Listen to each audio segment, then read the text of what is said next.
मंडल। सबसे पहला कौन है? मंडल। इसको क्या बोलते हैं? ट्रोपोस्फीयर। एकदम ध्यान से समझना। मंडल वायुमंडल का सबसे निचला परत को क्या कहेंगे? मंडल कहेंगे।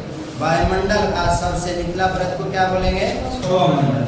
यानी कि यह वायुमंडल का सबसे निचला परत है। अगर नीचे वाला परत है, बताओ तो इसमें क्या होगा? हवा का मात्रा भी ज्यादा होगा।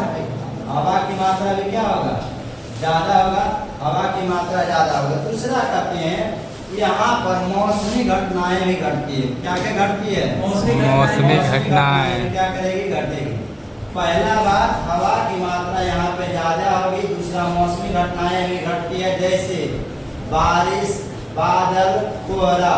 यह सब कहते हैं मंडल में होगा। क्या क्या होगा? बारिश यहीं पे होगा, बादल यहीं पे होगा, कोहरा यहीं पे होगा और वर्षण भी यहीं पे होता है, जिसको बोलते हैं प्रेसिपिटेशन।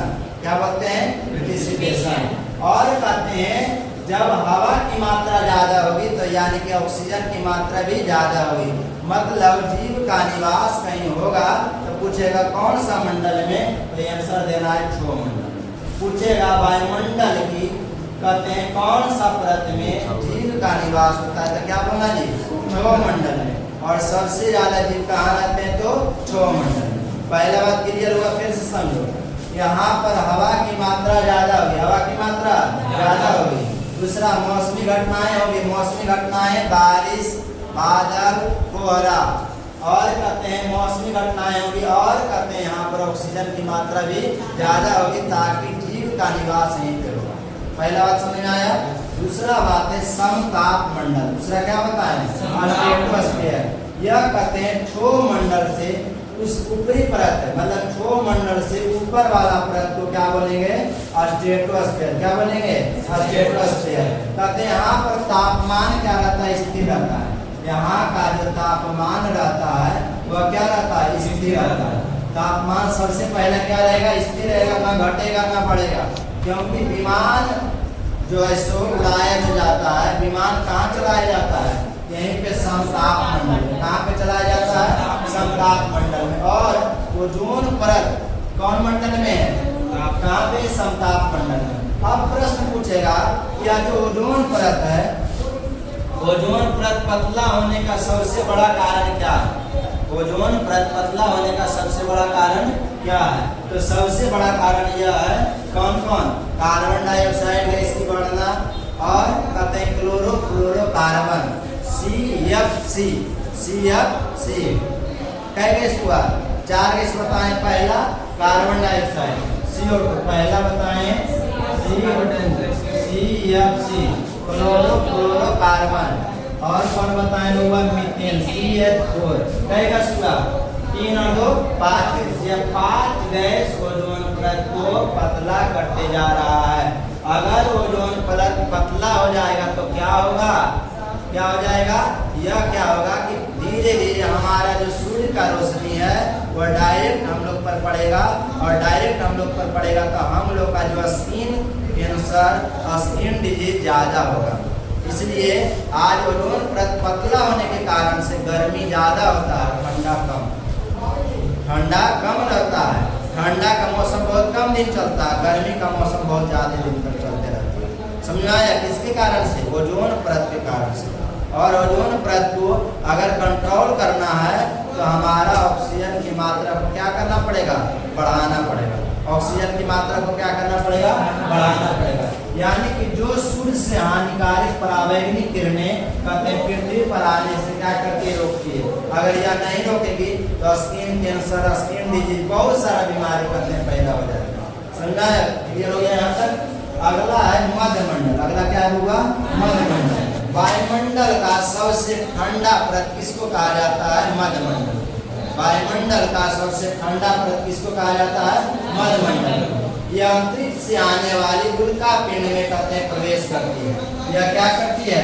उल्का पिंड इसी परत में प्रवेश करती है। उल्का पिंड कहाँ प्रवेश करती है? इसी परत में प्रवेश करती है। और प्रवेश करने पर कहते हैं जल जाते हैं। इसीलिए क्योंकि यह जो है सो क्या बताएं? ठंडा उल्का पिंड, जबकि कहा जाता है कि वह आग का गोला होता है, वह भी यहाँ करके ठंडा होता है, शीतल हो जाता है। समझ आए कि कितना यहाँ पर जो है शीतलता होगा या ठंडा होगा। समझाया? इसलिए इसका नाम क्या पड़ा, मध्य मंडल। में 3 बात याद रखना है। पहला बात यह ठंडा परत है। कैसा परत है? दूसरा, अंतरिक्ष से आने वाली उल्कापिंड इसी में प्रवेश करती है। अंतरिक्ष से आने वाली उल्कापिंड इसी परत में। और तीसरा बात कहते हैं आने के बाद वह जल जाती है। जल जाते जी उधर से उल्ला करना। आयन मंडल, आयन मंडल को क्या बोलते हैं? तापमंडल। आयन मंडल को क्या बोलते हैं? तापमंडल। इस परत में कहते हैं ऊंचाई के साथ साथ कहते हैं तापमान बहुत तेजी से बढ़ता है। जैसे जैसे ऊंचाई हम बढ़ते जाएंगे टेम्परेचर क्या होते जाएगा, बढ़ते चला जाएगा। और कहते हैं रेडियो वगैरह का जो तरंग है, वेव है, जो हम मोबाइल से बात वगैरह करते हैं, वह कौन सा वेव से जाता है? तो याद रखना आयन मंडल या तापमंडल से। आयन मंडल या तापमंडल से जाता है। यह कहा जाता है रेडियो तरंग इसी परत में क्या करती है, परावर्तित होकर धरती पर वापस आती है, जिसके कारण से आज हम लोग संचार पटना में बात करने के लिए बात कर रहे हैं हरियाणा चंडीगढ़, जहाँ वहाँ संचार का कम्युनिकेशन का जो सिस्टम बना है उसमें आयन मंडल का अहम भूमिका है। अगर यहाँ से तरंग नहीं जाएगा तो हम लोग बात वगैरह कर नहीं सकते। ठीक है, तो 3 बात इसमें याद रखना है। सबसे पहले ऊंचाई के साथ साथ इसका तापमान क्या होता है, बढ़ता है। तापमान क्या होता है, बढ़ता है। दूसरा बात कहते हैं रेडियो तरंग भी इसी में, रेडियो तरंग में क्या बताएं, इसी में। तीसरा बात हम बताएं कि जितना भी कम्युनिकेशन करते हैं, कम्युनिकेशन मतलब है बातचीत, उसी को बोलते हैं संचार। हिंदी में संचार और इंग्लिश में कहते हैं कम्युनिकेशन, इसी मंडल में संभव है। और कहा जाता है, यही बात याद रखना है। क्या बात याद रखना है? 3 बात याद रखना है। अगला होता है तुम्हारा वायुमंडल। वायुमंडल वायुमंडल का सबसे ऊपरी परत वायुमंडल, सबसे निचली परत क्षोमंडल, सबसे ऊपरी परत वायुमंडल और सबसे निचली परत क्षोमंडल। यह कहा जाता है सबसे बाहरी परत है। हवा बहुत हल्की होती है, हवा यहाँ पर बहुत हल्की होती है। और कहा जाता है कि यह धीरे धीरे अंतरिक्ष में जाकर के विलीन हो जाती है, यूनिवर्स में जाकर के विलीन हो जाती है, क्योंकि इसके बाद कुछ भी नहीं है नहीं। अब बताओ, हम लोग कहते हैं एरोप्लेन पर चढ़ते हैं, विमान पर चढ़ते हैं, वह कहाँ समतापी मंडल पर। अब हम कहाँ चलाएं, वायुमंडल। वायुमंडल में ज्यादा रिसर्च नहीं किया गया है। यह रिसर्च किया गया यहाँ पर हवा की मात्रा कम होती है, जिसके कारण से कण धीरे धीरे अंतरिक्ष में विलीन हो जाते हैं। लेकिन जितना आर्टिफिशियल उपग्रह है जो छोड़ा जाता है, चाहे भारत के द्वारा हो, अमेरिका के द्वारा हो, किसी के द्वारा हो, वह छोड़ा जाता है, वह यही छोड़ा जाता है वायुमंडल। कहाँ छोड़ा जाएगा, वायुमंडल। ठीक है, तो सबसे पहले क्षोमंडल धरती से 10 किलोमीटर तक रहेगा क्षोमंडल। और कहते हैं समताप मंडल 10 किलोमीटर से लेकर के 30 किलोमीटर। मध्य मंडल 30 से 50 लेकर के 50 किलोमीटर तक रहेगा। और तुम्हारा जिसको बोलते हैं आयन तापमान मंडल या आयन मंडल 50 किलोमीटर से लेकर के 50, और वायुमंडल 4 से लेकर के अनंत तक कहाँ जाएगा, इसका कोई गणना नहीं करेगा। यहाँ तक सबको समझाया, क्लियर हो गया नहीं?